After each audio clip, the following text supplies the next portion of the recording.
ایک دفعہ ایک بادشاہ نے اپنے وزیر کو ایک سونے کی انگوٹھی دیتے ہوئے کہا کہ یہ انگوٹھی لے جاؤ اور اس پر ایک ایسا جملہ لکھوا کے لاؤ جس کو اگر میں خوشی میں پڑھوں تو دکھی ہو جاؤں اور اگر دکھ میں پڑھوں تو خوش ہو جاؤں۔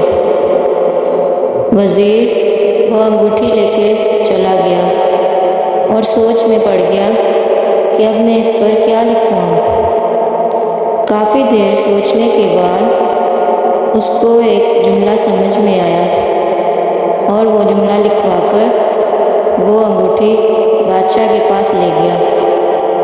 بادشاہ نے جب انگوٹھی پر جملہ پڑھا تو وہ خوش ہو گیا کہ واقعی وزیر بہت عقل مند ہے۔ وہ جملہ کیا تھا؟